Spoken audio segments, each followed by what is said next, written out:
बहुत समय पहले की बात है। एक राज्य में राजा और एक रानी थे। दोनों एक दूसरे को बहुत प्यार करते थे। राजा के राज्य में चारों तरफ खुशहाली थी। राजा अपनी पत्नी से बहुत प्रेम करता था और धीरे धीरे समय बीत रहा था और राजा के दिन बड़े खुशी के साथ व्यतीत हो रहे थे। राजा की पत्नी समय रहते गर्भवती हुई और 9वें महीने में उन्होंने एक बेटी को जन्म संगीत दिया, लेकिन बेटी के जन्म के पश्चात ही रानी की मृत्यु हो गई, जिससे राजा को बहुत सदमा लगा। राजा के मन में बैठ गया कि यह बेटी हुई है, इसी कारण रानी की मृत्यु हुई है। क्योंकि राजा रानी को बहुत प्यार करता था, वह अपनी बेटी को बिल्कुल भी प्यार नहीं करता था और ना ही उसकी तरफ देखता था। ये हमारे घर में कुलक्षण हुई है, इसी के कारण मेरी रानी की मृत्यु हुई है। मेरी रानी मृत्यु को प्राप्त हुई है, इसलिए यह बेटी नहीं है, ये तो मेरे लिए कुलनी पैदा हुई है। राजा को सबने बहुत समझाया कि देखो, जो होनी थी वह हो गई, क्योंकि रानी जो थी वह बड़ी धार्मिक प्रवृत्ति की महिला थी, भगवान शिव की बहुत पूजा करती थी। लेकिन राजा ने अपनी बेटी को ही रानी की मृत्यु का जिम्मेदार मान लिया और अपनी बेटी से बहुत नफरत करने लगा। राजा को ना तो उसका राजकाज में काम में मन लगता और ना ही राजा किसी भी विषय में अपनी कोई राय देता था। ये देखकर मंत्री, घर, रिश्तेदार सबको चिंता होने लगी थी। अगर राजा इस तरीके से रहेंगे तो राज्य का क्या होगा? पड़ोसी राज्य के राजा वह आक्रमण कर देंगे। इस तरह तो हमारा राज्य, जो खुशहाल राज्य, बिल्कुल मटिया मैट हो जाएगा, इसकी तरक्की रुक जाएगी। सबने राजा को खूब समझाया, लेकिन राजा के मन में रानी की यादें थी और वह निकल ही नहीं रही थी। राजा की अबोध सी पुत्री रोती रहती, लेकिन राजा उसे नजर भर के भी नहीं देखता। दासियां ही उस राजकुमारी का लालन पालन कर रही थी। राजा तो उसे कुलकर्ण कहता था और इसलिए उसका नाम कुलकर्ण पड़ गया। अब घर, रिश्तेदार और मंत्रियों ने सलाह की, महाराज अगर ऐसे हुआ तो हमारे राज्य का तो विनाश हो जाएगा, क्यों ना आप दूसरा विवाह कर ले। राजा को मंत्रियों की सलाह सही लगी, क्योंकि रानी के गम को भुलाने के लिए जो ये भी जरूरी था, उस अबोध बच्ची के लिए भी माँ की जरूरत थी। दासिया कब तक उसका पालन पोषण करती, लेकिन जब दूसरी रानी आई तो वह भी उससे नफरत करने लगी। धीरे धीरे समय बीतने लगा। संगीत, राजकुमारी अब 1 साल की हो। संगीत गई और राजा तो उसे देखता ही नहीं था। राजा तो बस उससे नफरत करता और नफरत की नजरों से ही देखता था। इसका फायदा दूसरी रानी उठाती थी। अब दूसरी रानी पेट से हो गई, उसने भी एक कन्या को जन्म दिया। राजा बहुत खुश था। राजा ने खूब मिठाइयां बचवा कर खूब अच्छे से उसका दूसरी राजकुमारी से हुई नामकरण संस्कार करवाया। उसका नाम राजा ने लक्ष्मी रखा और अब लक्ष्मी और कुलकर्ण दोनों ही साथ साथ पलने लगे। महाराज, दोनों बेटियां बड़ी हो गई हैं, इनके लिए कोई राजकुमार की तलाश करनी चाहिए। रानी विवाह तो करना पड़ेगा और जितनी जल्दी हो जाए अच्छा है। इस कुलनी का साया हमारे महल से हट जाए तो अच्छा ही रहेगा। कर बड़ी है, पहले उसकी शादी कर दीजिए। उसकी शादी क्या करनी है, जैसे वह है वैसा ही उसके लिए लड़का देख दिया जाएगा। उसके लिए तो कोई अंधा भीख मंगा लड़का ही सही रहेगा। वह कहाँ राजमहलों के लायक है, जहाँ भी जाएगी वहाँ का बेड़ा अलग कर देगी। यहाँ तो अपनी माँ होते ही खा गई, वहाँ भी ना जाने क्या करेगी। हमें क्या क्या सुनने को मिलेगा। रानी, आप बिल्कुल ठीक कह रही है। कुलक्षण बड़ी धार्मिक प्रवृत्ति की थी, क्योंकि उसकी माँ भी धार्मिक प्रवृत्ति की थी। वह भोले बाबा की बहुत पूजा पाठ किया करती थी और जो लक्ष्मी थी वह बड़े घमंड में रहती थी। राजा ने तुरंत ही अपने जोनाई और ब्राह्मण को बुलवाया और अपनी सभा में उन्हें कहा, कुलनी के लिए अंधा वर देखकर आओ। अब नाई और ब्राह्मण कुलनी के लिए वर की तलाश में चल। संगीत दिए धीरे धीरे चलते चलते बहुत दूर एक गांव में पहुंचे। वहां उन्होंने देखा कि एक भिखान थी, उसका एक बेटा था। दोनों माँ बेटे भीख मांग रहे थे। बेटा अंधा था। घर के नाम पर एक कुस की जो टूटी फूटी सी झोपड़ी थी। नाई और ब्राह्मण उसे देखकर खुश हो गए, क्योंकि उन्हें कई दिन हो गए थे, काफी समय लग गया था। जैसा वर राजा ने बोला था वैसा ढूंढने के लिए आज उनकी नजरों के सामने ऐसा ही वह था। नाई और ब्राह्मण वो उस भिखरन के पास गए और उससे कहने लगी, माई, हम तेरे बेटे के लिए एक बहुत ही अच्छा रिश्ता लाए हैं। अरे क्यों भैया, मुझ भी कारण का मजाक उड़ा रहे हो? अरे भला मेरे अंधे बेटे से कौन विवाह करेगा?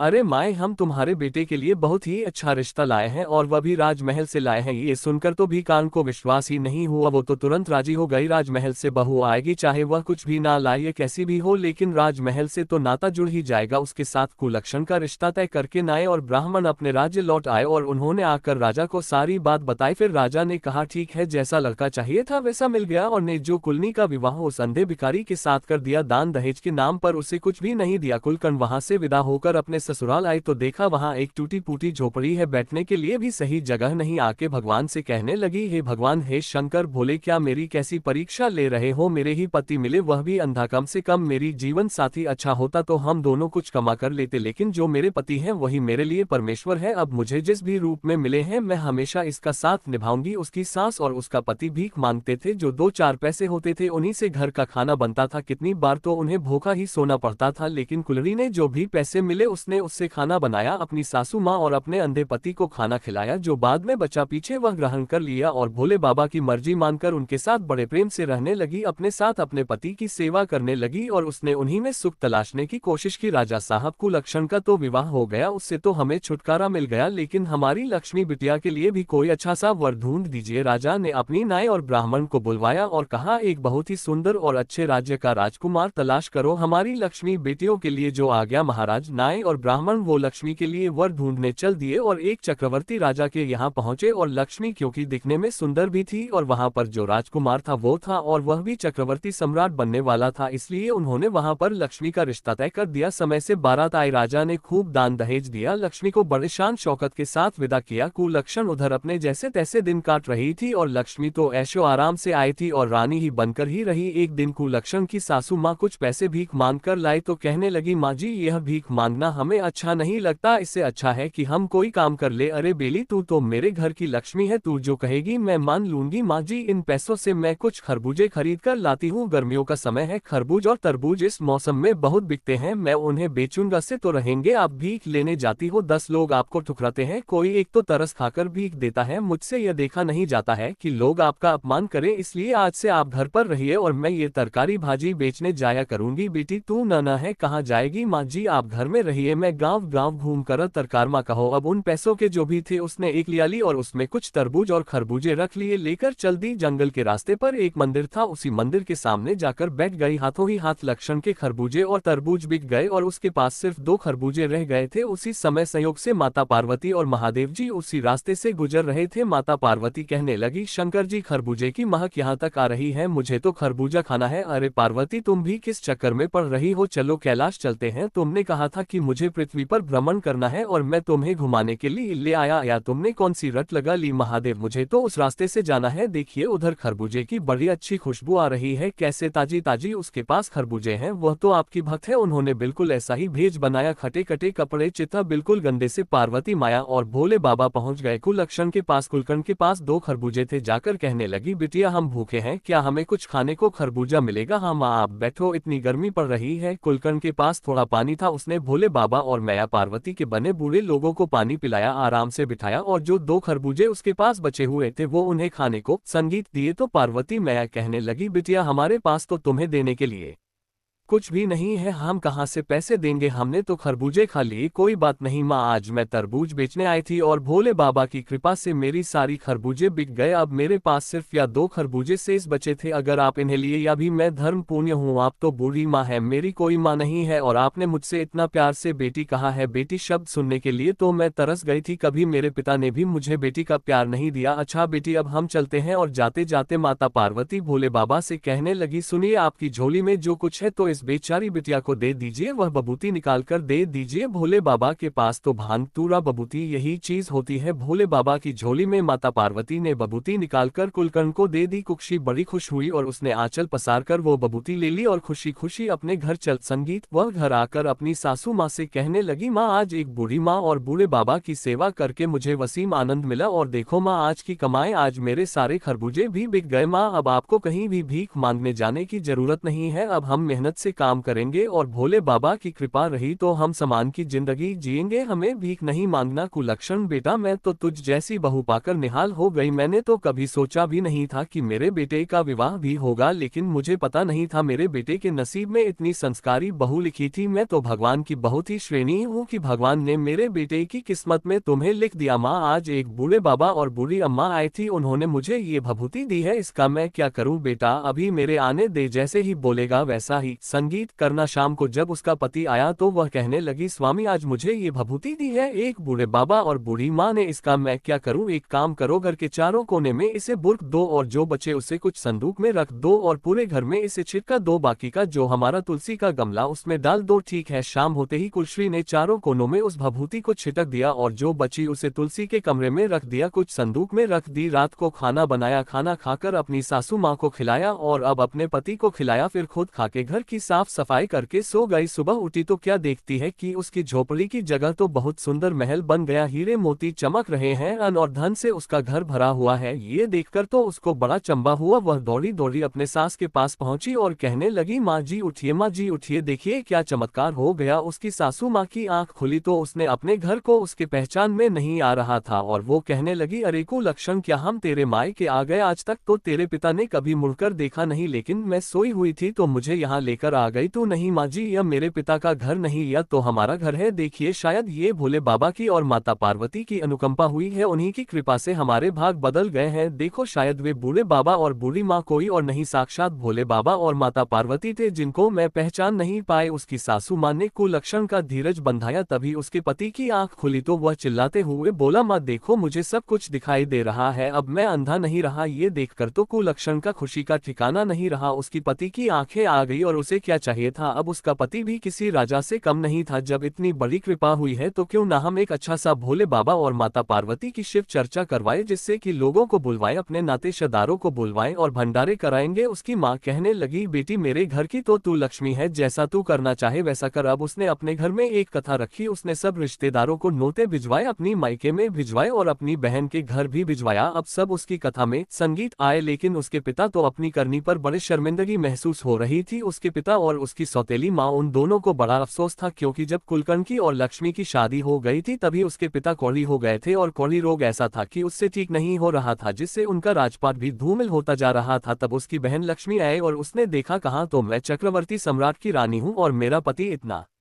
बड़े राज्य का मालिक है, लेकिन यह महल और उसके ठाठवार ये तो मुझसे भी ज्यादा अच्छे हैं। वो कुलकर्ण से कहने लगी, कुलनी यह सब तुझे कहाँ से मिला और कैसे मिला? कुलक्षण ने सारी बातें अपनी बहन को बता दी। अब उसके मन में तो फिर से लालच समा गया, वह तो किसी भी कीमत पर कुलनी को नीचा दिखाना चाहती थी। अब कुलनी से पूछकर उसकी बहन ने कहा अपने पति से, देखो जी मैं भी खरबूज बेचने जाऊंगी। अरे लक्ष्मी ये कैसी बातें कर रही हो, हमारे राज्य में किसी प्रकार की कोई कमी नहीं है। अरे वह तो तेरी बहन इतनी गरीब थी, उसकी सच्ची श्रद्धा और भक्ति देखकर उस पर भगवान ने कृपा की है। तू क्यों जलन के मारे मरी जा रही है? तेरे पास किस चीज की कमी है? नहीं जी मुझे तो खरबूजे बेचने जाना ही है। लक्ष्मी खरबूजे की एक दलिया लेकर बेचने के लिए मंदिर के पास बैठ गई। से उस दिन भी माता पार्वती और भोले बाबा आ रहे थे। खरबूजे बड़े ही ताजा ताजा थे। पार्वती मैया भोले बाबा से कहने लगी, देखिए जी मुझे खरबूजे खाने का मन कर रहा है। भोले बाबा ने बहुत समझाया, लेकिन पार्वती जी तो मानी ही नहीं। उन्हें तो लक्ष्मी के खरबूजे पसंद आ रहे थे। अब उन्होंने फिर से बड़े का भेज बनाया और एकदम से भिखारियों जैसा कटे फटे कपड़े पहनकर पहुंच गई लक्ष्मी के पास। संगीत उस दिन उसके पास एक खरबूजा भी नहीं बिका तो वह पार्वती मैया से कहने लगी, बिटिया बहुत भूख लगी है, गर्मी के मारे दम निकल रहा है, बहुत ही प्यास भी लगी है, थोड़ा सा पानी पिला दे और हमें थोड़ा सा खरबूजा खाने के लिए दे दे। अरे हट, सुबह से अभी तक बोनी भी नहीं हुई, कहाँ से भिखारी चले आए मांगने के लिए। अब पार्वती मैया और भगवान शिव एक दूसरे की तरफ देखकर मन ही मन मुस्कुरा उठे, उधर ही बैठ गए। वो डंडी उठाकर कहने लगी, अरे परे हटो, कितने गंदे लोग हो, पीछे हटो, दिखाई नहीं देता, मैं तरबूज बेचने के लिए आए हूँ, अभी तक मेरा यह खरबूजा नहीं बिका। जब भगवान शंकर और माता पार्वती आएंगे तो मैं उन्हें क्या दूंगी, पीछे हटो। सुबह से शाम हो गई, एक भी खरबूजा नहीं बिका। फिर वो उठकर चलने लगी तो कहने लगी, अरे जा रही हूँ माँ जी, क्या तुम मुझे थोड़ी बबूती नहीं दोगे? कुलक्षण को तो तुमने बबूती दी थी। अरे हाँ, इसे थोड़ी बबूती दे दीजिए। शंकर जी ने अपने झोले में हाथ डाला और लक्ष्मी को बबूती दे संगीत दी। लक्ष्मी लेकर उसे खुशी खुशी आ गई और अपने पति से कहने लगी, देखो जी मैं बबूती लाई हूँ। उसने सारे घर में छिटक दी और खाना खाके सो गई। सुबह उठी तो क्या देखती है, उसके महल की जगह एक झोपड़ी बन गई और कीड़े मकोड़े बिन भिना रहे थे। अब तो लक्ष्मी मन पकड़कर रोने लगी, हे भगवान, कुलक्षण मेरे साथ क्या कर दिया? देखो लक्ष्मी, तुमने लालच में आकर सब कुछ किया। तुम्हारी बहन दिल की अच्छी थी, तुमने उसके साथ अच्छा व्यवहार नहीं किया। भगवान ने उसकी नियत, उसकी भक्ति देखकर उस पर कृपा करी, लेकिन तुम लालच में थी। तुम्हारे पास जो था उसे भी तुमने खो दिया, तुम्हारे पास जो था उसे में सब्र करना चाहिए था। लक्ष्मी अभी भी सुधर जाओ। उसके पति ने उसे खूब समझाया, लेकिन लक्ष्मी अपनी बहन कुलक्षण को ही कहने लगी, उसकी काली छाया पड़ गई हम पर, इसलिए हमारे साथ ऐसा हुआ। तब उसके मायके में ये खबर पहुंची तो राजा और रानी, जो कि राजा कौड़ी हो गया था, वह और उसकी माँ जैसे तैसे उन्हें देखने के लिए लक्ष्मी के घर आए। तब लक्ष्मी कहने लगी, दूर हटो, मुझे ऐसे माँ बापों की जरूरत नहीं जो कौड़ी हो गए हो। मैं माँ बापों को नहीं रखूंगी, मुझसे दूर रहो। उसके माँ बाप तो अपनी बेटी के दुख में दुखी होने के लिए आए थे, लेकिन उसकी बेटी ने उन्हें छिटका दिया और जब ये बात कुलक्षण को पता चली, उसके माता पिता पिता भी दर दर के भिखारी हो गए हैं और उसकी बहन के साथ ऐसा हो गया कि उसका राजपाट भी नष्ट हो गया, तो वह कुलक्षण अपने पति के साथ आए और अपना आधा धन देकर अपनी बहन का राजपाट बसवा और अपने माता पिता को अपने साथ ले गई। उनकी बहुत सेवा की और भगवान की कृपा उसके माता पिता भी ठीक हो गए, उनका राजपाट भी लौट आया और अपनी बेटियों को बहुत प्यार करने लगी।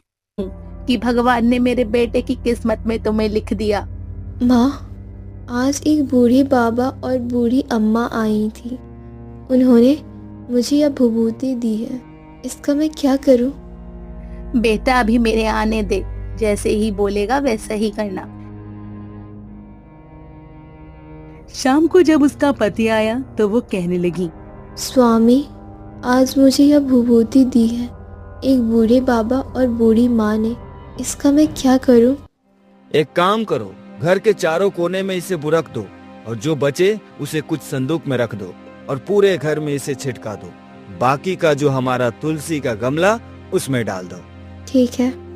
शाम होते ही कुलक्षणी ने चारों कोनों में उस भभूति को छिटक दिया और जो बची उसे तुलसी के गमले में रख दिया, कुछ संदूक में रख दी। रात को खाना बनाया, खाना खाकर अपनी सासू माँ को खिलाया और अपने पति को खिलाया, फिर खुद खा के घर की साफ सफाई करके सो गई। सुबह उठती तो क्या देखती है कि उसकी झोपड़ी की जगह तो बहुत सुंदर महल बन गया। हीरे मोती चमक रहे हैं, अन्न और धन से उसका घर भरा हुआ है। ये देखकर तो उसको बड़ा चंपा हुआ। वो दौड़ी दौड़ी अपने सास के पास पहुंची और कहने लगी, माँ जी उठिए, माँ जी उठिए, देखिए क्या चमत्कार हो गया। उसकी सासू माँ की आंख खुली तो उसने अपने घर को उसके पहचान में नहीं आ रहा था और वो कहने लगी, अरे कुलक्षणी, क्या हम तेरे मायके आ गए? आज तक तो तेरे पिता ने कभी मुड़कर देखा नहीं, लेकिन मैं सोई हुई थी तो मुझे यहाँ लेकर आ गई तू।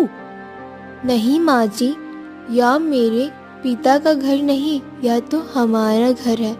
देखिए, शायद ये भोले बाबा की और माता पार्वती की अनुकंपा हुई है। उन्हीं की कृपा से हमारे भाग बदल गए हैं। देखो, शायद वे बूढ़े बाबा और बूढ़ी माँ कोई और नहीं, साक्षात भोले बाबा और माता पार्वती थे, जिनको मैं पहचान नहीं पाई। उसकी सासू माँ ने कुलक्षणी का धीरज बंधाया।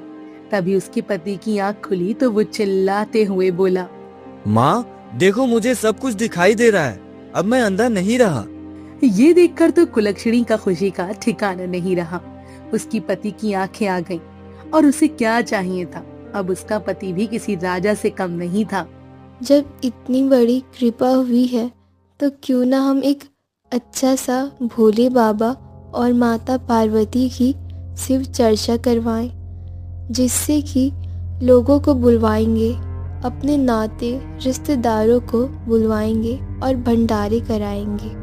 उसकी माँ कहने लगी, बेटी मेरे घर की तो तू लक्ष्मी है, जैसा तू करना चाहे वैसा कर। अब उसने अपने घर में एक कथा रखी। उसने सब रिश्तेदारों को न्योते भिजवाए, अपनी मायके में भिजवाए और अपनी बहन के घर भी भिजवाया। अब सब उसकी कथा में आए,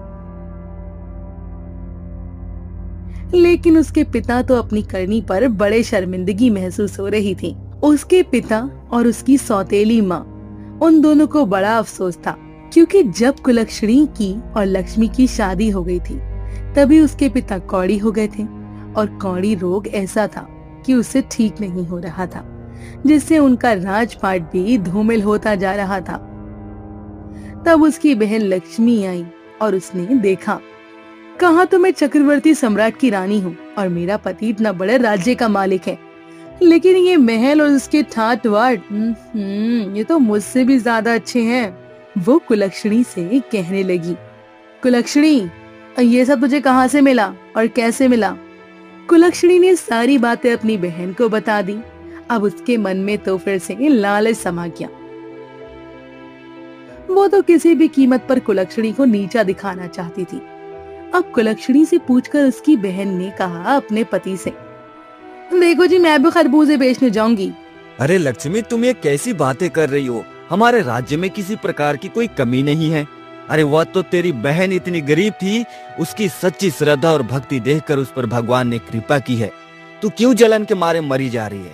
तेरे पास किस चीज की कमी है? नहीं जी, मुझे तो खरबूजे बेचने जाना ही है। लक्ष्मी खरबूजे की एक डलिया लेकर बेचने के लिए मंदिर के पास बैठ गई। संयोग से उस दिन भी माता पार्वती और भोले बाबा आ रहे थे। खरबूजे बड़े ही ताजा ताजा थे। पार्वती मैया भोले बाबा से कहने लगी, देखिए जी, मुझे खरबूजे खाने का मन कर रहा है। भोले बाबा ने बहुत समझाया, लेकिन पार्वती जी तो मानी ही नहीं। उन्हें तो लक्ष्मी के खरबूजे पसंद आ रहे थे। अब उन्होंने फिर से बूढ़े का भेष बनाया और एकदम से भिखारियों जैसा कटे फटे कपड़े पहनकर पहुंच गई लक्ष्मी के पास।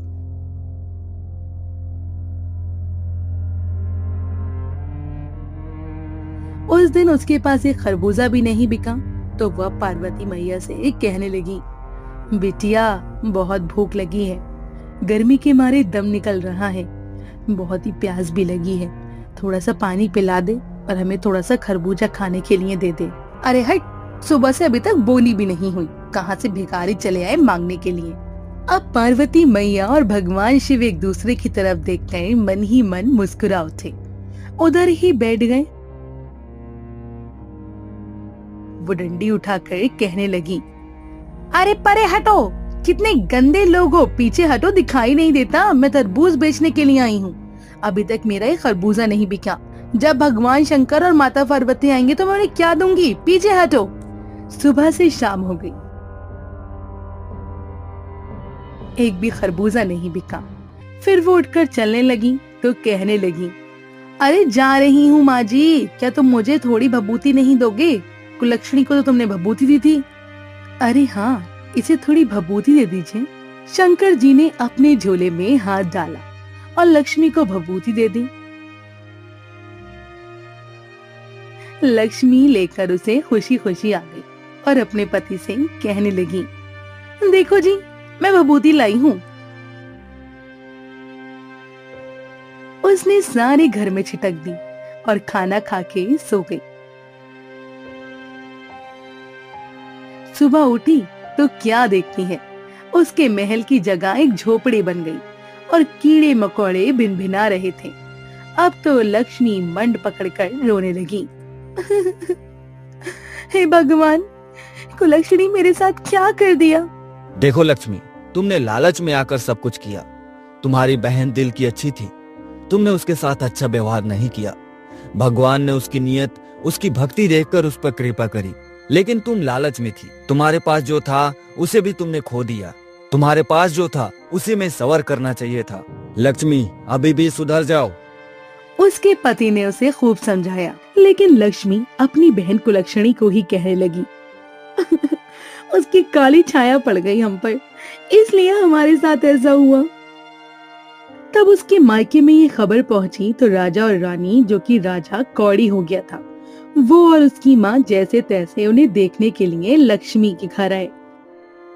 तब लक्ष्मी कहने लगी, दूर हटो, मुझे ऐसे माँ बापों की जरूरत नहीं जो कौड़ी हो गए हों।